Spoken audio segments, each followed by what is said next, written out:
Your half-term break. Being First Minister of Scotland is, in my admittedly biased opinion, the very best job in the world. It is a privilege beyond measure, one that has sustained and inspired me in good times and through the toughest hours of my toughest days. I am proud to stand here as the first female and longest serving incumbent of this office. And I'm very proud of what has been achieved in the years I've been in Bute House. However, since my very first moments in the job, I have believed that part of serving well would be to know, almost instinctively, when the time is right to make way for someone else. And when that time came, to have the courage to do so, even if to many across the country and in my party it might feel too soon. In my head and in my heart, I know that time is now, that it is right for me, for my party and for the country. And so today I am announcing my intention to step down as First Minister and leader of my party. I have asked the National Secretary of the SNP to begin the process of electing a new party leader, and I will remain in office until my successor is elected. I know there will be some across the country who feel upset by this decision and by the fact I am taking it now. Of course, for balance, there will be others who will, how should I put this, cope with the news just fine. Such is the beauty of democracy. But to those who do feel shocked, disappointed, perhaps even a bit angry with me, please know that while hard, and be in no doubt, this is really hard for me, my decision comes from a place of duty and of love. Tough love, perhaps, but love nevertheless for my party and above all for the country. Let me set out as best as I can my reasons. First, though I know it will be tempting to see it as such, this decision is not a reaction to short-term pressures. Of course, there are difficult issues confronting the government just now, but when is that ever not the case? I have spent almost 3 decades in frontline politics, a decade and a half on the top or second top rung of government. When it comes to navigating choppy waters, resolving seemingly intractable issues, or soldiering on when walking away would be the simpler option, I have plenty of experience to draw on. So if this was just a question of my ability or my resilience to get through the latest period of pressure, I wouldn't be standing here today, but it's not. This decision comes from a deeper and longer term assessment. I know it might seem sudden, but I have been wrestling with it, albeit with oscillating levels of intensity for some weeks. Essentially, I've been trying to answer 2 questions. Is carrying on right for me?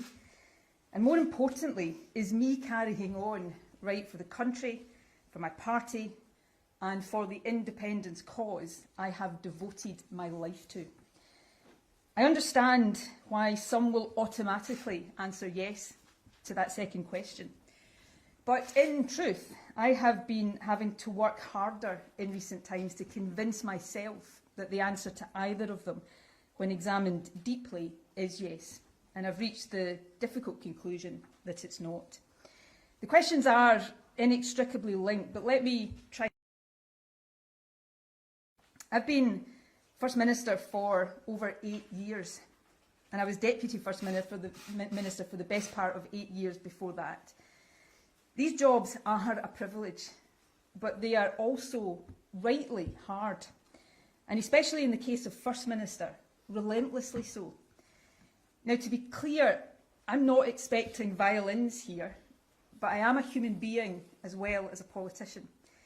When I entered government in 2007, my niece and youngest nephew were babies, just months old. As I stepped down, they are about to celebrate their 17th birthdays. Now that I think about it, that's exactly the age to be horrified at the thought of your auntie suddenly having more time for you. My point is this: Giving absolutely everything of yourself to this job is the only way to do it. The country deserves nothing less. But in truth, that can only be done by anyone for so long. For me, it is now in danger of becoming too long. A First Minister is never off duty, particularly in this day and age. There is virtually no privacy. Even ordinary stuff that most people take for granted, like going for a coffee with friends or for a walk on your own, becomes very difficult. And the nature and form of modern political discourse means that there is a much greater intensity, dare I say it, brutality to life as a politician than in years gone by. All in all, and actually for a long time without it being apparent, it takes its toll on you and on those around you. And if that is true in the best of times, it has been more so in recent years. Leading this country through the COVID pandemic is by far the toughest thing I've done. It may well be the toughest thing I ever do. I certainly hope so. Now, by no stretch of the imagination was my job the hardest in the country during that time. But the weight of responsibility was immense. And it's only very recently, I think, that I've started to comprehend, let alone process, the physical and mental impact of it on me. So what I'm really saying is this. If the only question was, can I battle on for another few months, then the answer is yes, of course I can. But if the question is, can I give this job everything it demands and deserves for another year, let alone for the remainder of this parliamentary term, give it every ounce of energy that it needs in the way that I have strived to do every day for the past 8 years, the answer, honestly, is different. And as that is my conclusion, hard though it has been for me to reach it, then given the nature and scale of the challenges the country faces, I have a duty to say so now. I feel that duty first and foremost to our country to ensure that it has the energy of leadership that it needs, not just today, but through the years that remain of this parliamentary term. And right now, in a very particular sense, I feel that duty to my party too. We are at a critical moment. The blocking of a referendum as the accepted constitutional route to independence is a democratic outrage. But it puts the onus on us to decide how Scottish democracy will be protected and to ensure that the will of the Scottish people prevails. My preference of using the next Westminster election as a de facto referendum is well known. I've never pretended it is perfect, no second best option ever is, nor that there are no alternatives. That is why I have always been clear that the decision must be taken by the SNP collectively, not by me alone. But I know my party well enough to understand that my view as leader would carry enormous, probably decisive weight when our conference meets next month. And I cannot, in good conscience, ask the party to choose an option based on my judgment, whilst not being convinced that I would be there as a leader to see it through. By making my decision clear now, I free the SNP to choose the path it believes to be the right one, without worrying about the perceived implications for my leadership, and in the knowledge that a new leader will steer us, I believe, successfully on that path. Now, there are two further reflections that have weighed in my decision. These, I suppose, are more about our political culture and the nature and impact of the dominance and longevity that come from success in politics. And the first, I hope my party will take heart from. One of the difficulties in coming to terms with this decision is that I am confident that I can and would lead the SNP to further electoral success. We remain by far the most trusted party in Scotland. And while for every person in Scotland who loves me, there is another who, let's say, might not be quite so enthusiastic, we are firmly on course to win the next election, while our opponents remain adrift. But the longer any leader is in office, the more opinions about them become fixed and very hard to change. And that matters. Individual polls come and go, but I am firmly of the view that there is now majority support for independence in Scotland. But that support needs to be solidified, and it needs to grow further if our independent Scotland is to have the best possible foundation. To achieve that, we must reach across the divide in Scottish politics. And my judgment now is that a new leader will be better able to do this. Someone about whom the mind of almost everyone in the country is not already made up, for better or worse. Someone who is not subject to quite the same polarised opinions, fair or unfair, as I now am. The good news, as the country will now get to see more clearly perhaps, is that the SNP is full of talented individuals more than up to that task. My second reflection is related. I feel more and more each day now that the fixed opinions people increasingly have about me, as I say, some fair, others little more than caricature, are being used as barriers to reasoned debate in our country. Statements and decisions that should not be controversial at all quickly become so. Issues that are controversial end up almost irrationally so. Too often I see issues presented and, as a result, viewed not on their own merits, but through the prism of what I think and what people think about me. I've always been of the belief that no one individual should be dominant in any system for too long. But while it's easy to hold that view in the abstract, it is much harder to live by it. With this decision, I am trying to do so. Indeed, if all parties were to take this opportunity to depolarise public debate just a bit, to focus more on issues than on personalities, and to reset the tone and the tenor of our discourse, then this decision, right for me and I believe for my party and the country, might also prove to be good for our politics. I certainly live in hope. Now, a couple of final points before I take a few questions. While I am stepping down from leadership, I am not leaving politics. There are many issues I care deeply about and hope to champion in future. One of these is the Promise, the national mission so close to my heart to improve the life chances of care experienced young people and ensure they grow up nurtured and loved. My commitment to these young people will be lifelong. And obviously, there is independence. Winning independence is the cause I have dedicated a lifetime to. It is a cause I believe in with every fibre of my being. And it is a cause I am convinced is being won.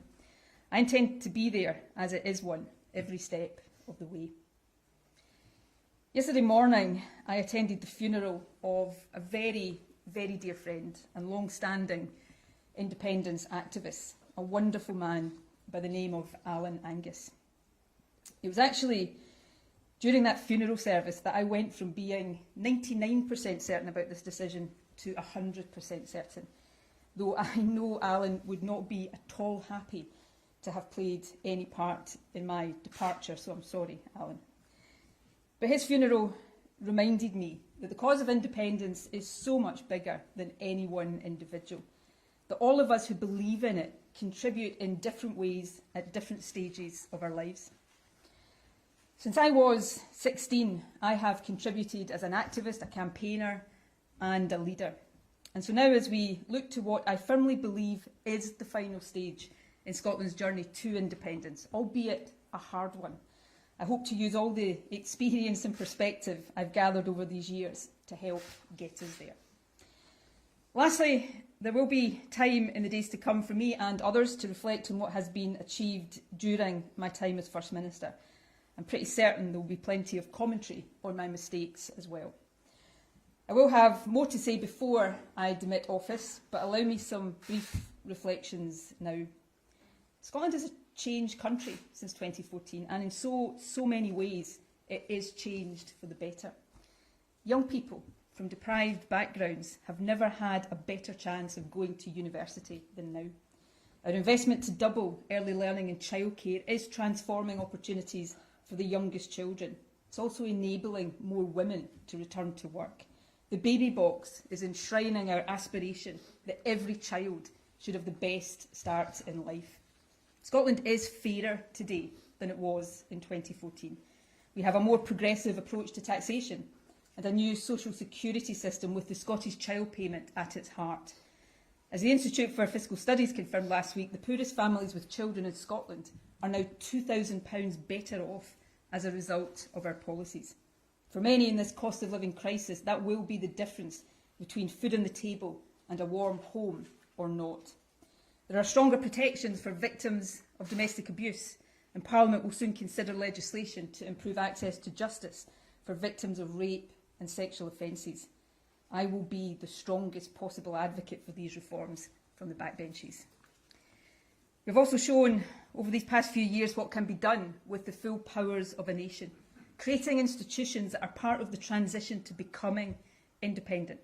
New tax and social security agencies, a network of trade hubs across the world, and a state-owned investment bank ready to help the country reap the industrial benefits of our vast renewable resources.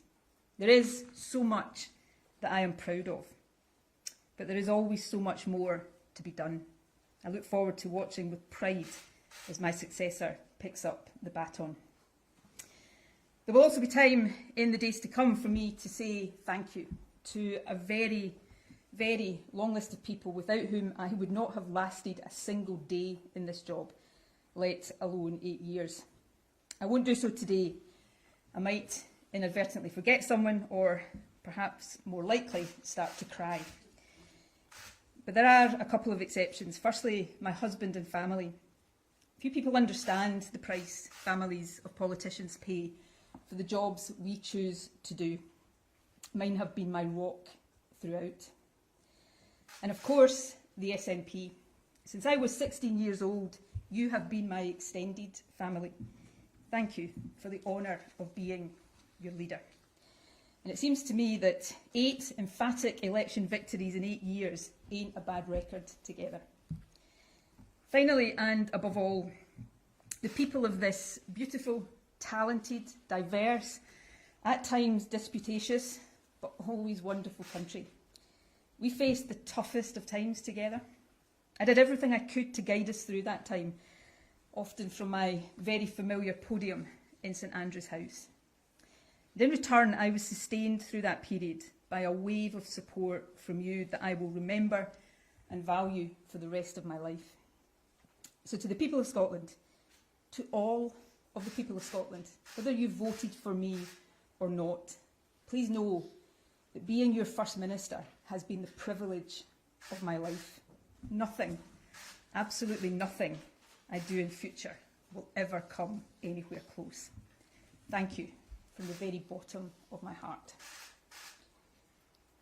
And with that, I will take a few questions. If you forgive me, I'm not going to do my usual and go round absolutely every journalist in the room. There will be time over the next few weeks, I'm sure, for you all to ask me questions, but I'll take a few questions for now, and I'll start with Glenn Campbell from the BBC.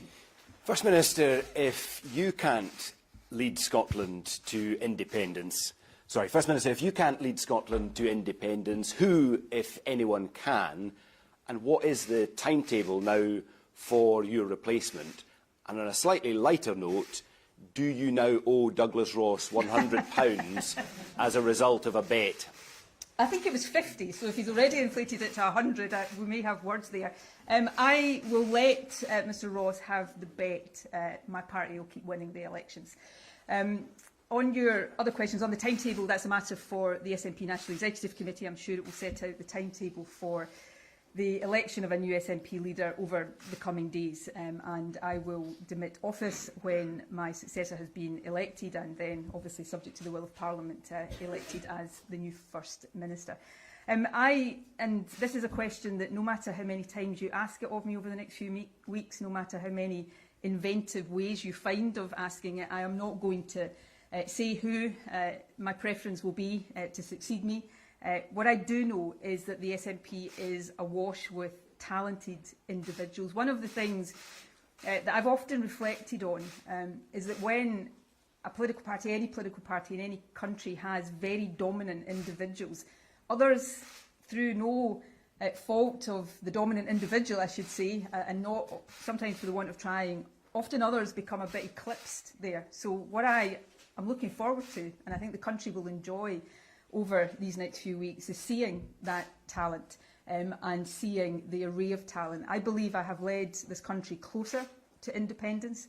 I believe we are in the final phase of that journey. I think it will be hard because now we have the dual challenge, the one we always had of convincing a majority, a solid, sustainable majority of the merits of independence, but also secondly a challenge that is new of finding, in the face of Westminster anti-democratic opposition, that democratic route to allowing the will of the Scottish people to be expressed. And I believe that my successor, I firmly believe that my successor, whoever he or she may be, will lead Scotland to independence, and I'll be there cheering him or her on every single step of the way. Conor Gillis from Sky. Thanks, First Minister. You say that you've been wrestling with this decision for a number of weeks now, and it's not in reaction to some issues over the last couple of weeks, couple of months. Do you believe, though, that the issues, and particularly the row around transgender prisoners, was the straw that broke the camel's back here? And second of all, has it been a failure of your leadership not to have delivered independence since that was your sort of founding mission back in 2014? I'll leave other people to be the judge of my leadership. It's probably a bit invidious beyond saying what I'm proud of, and taking this country ever closer to independence is one of those things. It's a bit invidious for me to cast that judgment. No, that issue wasn't the final straw. Look, I'm long enough in the tooth. I've been in politics, as all of you know, for a long, long time. I'm not going to stand here and insult your intelligence and say that I live in a world that is divorced from the realities of what is going on around me. But it's not the case that this decision is because of short-term issues. I've faced more short-term issues from time to time over my years in politics than I care to remember. And if it was just that, I wouldn't be standing here today. What I would say, though, is this, and I did allude to this in my remarks. I suppose when I look at some of the issues that are being hotly debated in Scotland right now, one of the things that I do regret, I suppose, is not being able to bring a more rational approach to these debates. And I think that goes back to some of what I said earlier. These debates, some of them, one in particular right now, is obviously controversial in its own right. But I think layered on to the top of that, there has been people's views about me, about independence, and suddenly debates that should be rational, and that we should be capable as a country of having rationally become something very different. I will always be a voice for inclusion, for quality, equality, for human rights and dignity. I have been, am and will always be a feminist. I will fight for women's rights, and I will stand up against threats to women's rights every day that I have breath in my body. But I'll also stand up for any stigmatised, discriminated against, marginalised and vulnerable group in society. And I believe, and call me, an optimist. Not many people call me an optimist, but I am at heart an optimist. I believe these things can and must, in any progressive, liberal, inclusive society, find ways of coexisting. And whatever role I play in politics in the future, I will always seek to do everything I can to turn that into a reality. Colin Mackay. How have you gone from having plenty in the tank 3 weeks ago to an empty tank today? What is it that's changed over the last few weeks? You've mentioned some things. The only thing you didn't mention is the police inquiry into the party's finances. Look, these things are not the reason I'm standing here today. These are not factors, nor will my decision today affect these things, and all of these things will take their course. I said something in my remarks that I appreciate will divide opinion in Scotland. I'm a human being, and every human being, every day, wrestles with a whole load of conflicting emotions. And over the last number of weeks, probably since around the turn of the year, I've been struggling with just that. I get up in the morning and I tell myself, and usually I convince myself that I've got what it takes to keep going and keep going and keep going.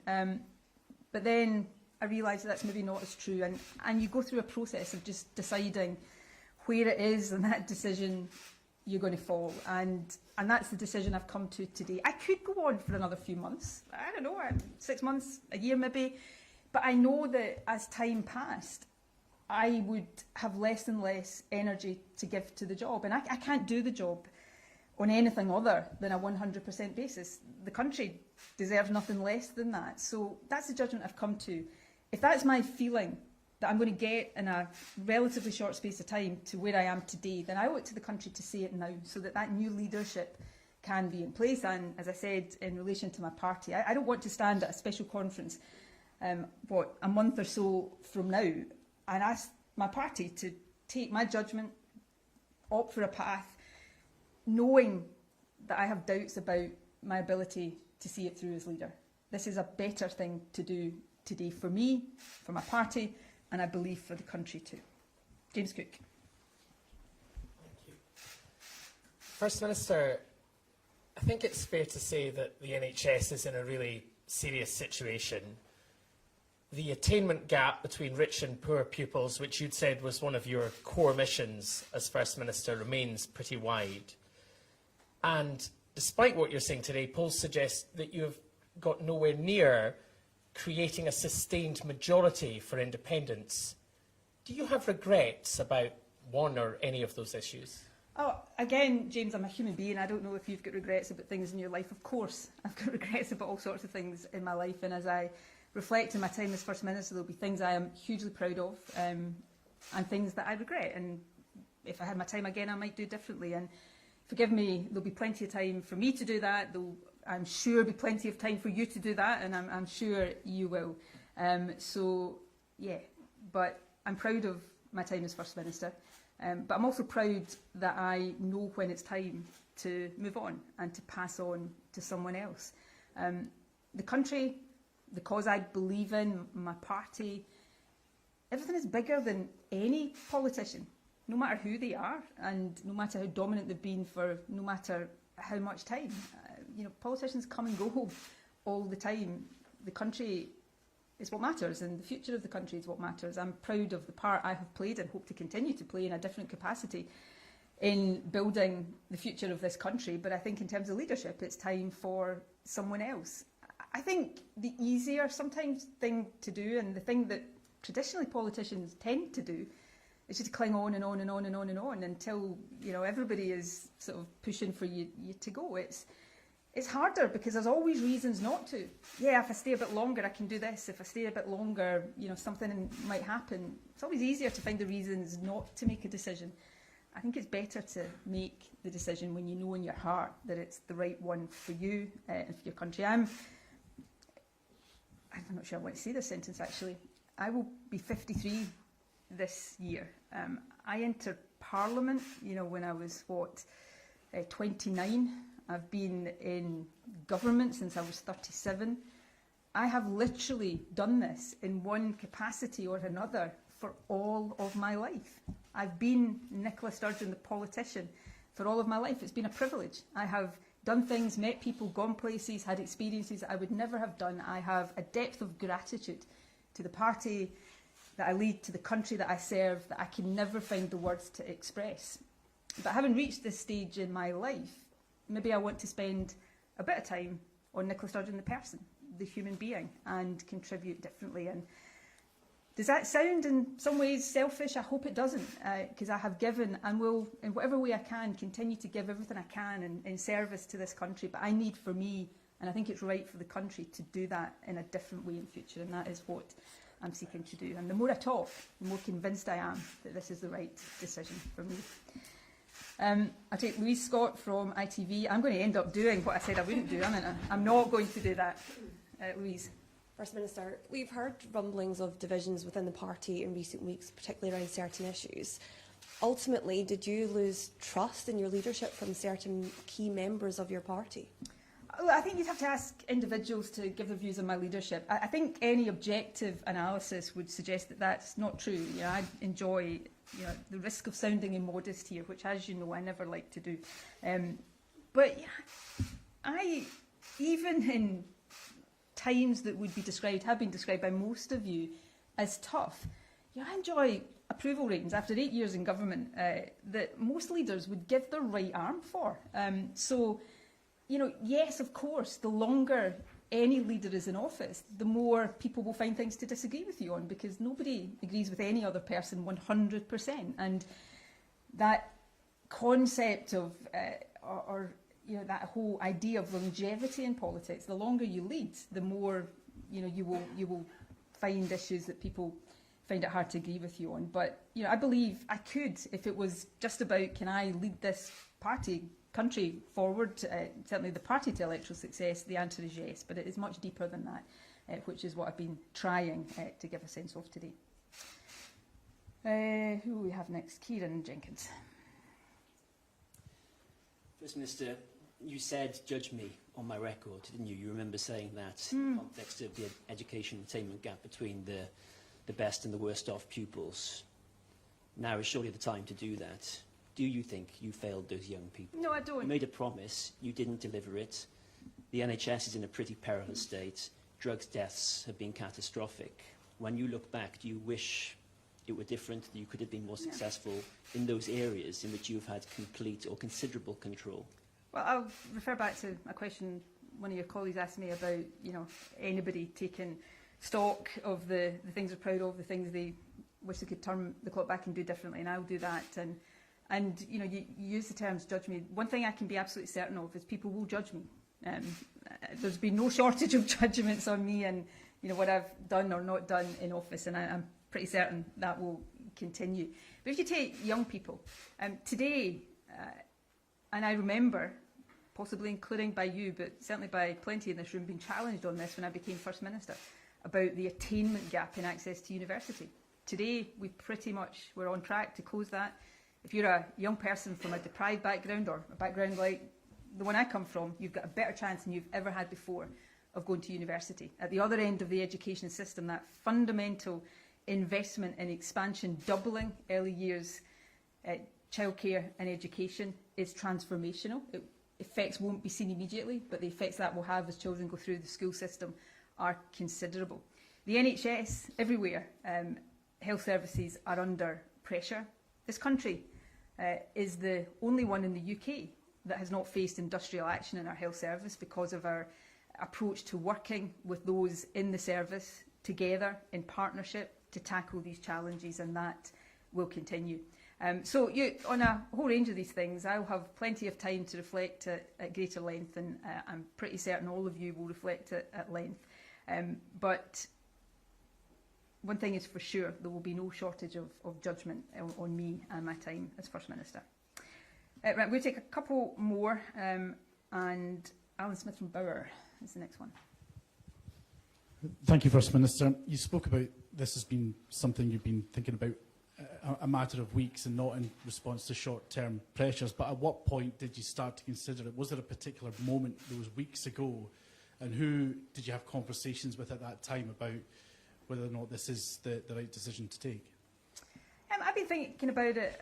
I used the term in my remarks with oscillating intensity, you know, and that's true. You know, there are some days, you know, I wouldn't have thought about it at all because, frankly, too much else, and then other times it's weighed more heavily. I don't know, you know, possibly a couple of weeks ago it just started to crystallise a bit more, but it inevitably, again, here's the human thing, it always takes you a bit of time, I think, between the point where probably deep down inside you've made a decision and being able to actually admit that to yourself before you even start telling other people. So I couldn't pinpoint the exact moment, except that sitting in the funeral service for Alan yesterday, surrounded by SNP members, mourning somebody that, you know, 89 years old, had campaigned all his life for independence, it did have that clarifying effect that, you know, stepping down as leader doesn't mean I stop contributing to the cause of independence. It doesn't mean you stop making a contribution. Everybody has their time,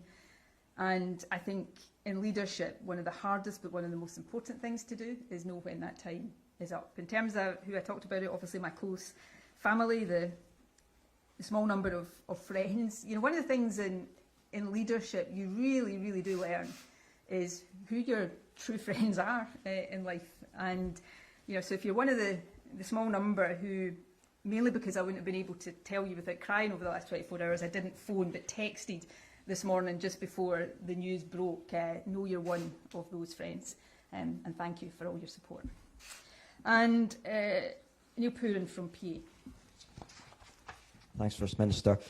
First of all, can you just confirm if you'll be staying on as an MSP and what kind of issues you'll be campaigning on as an MSP?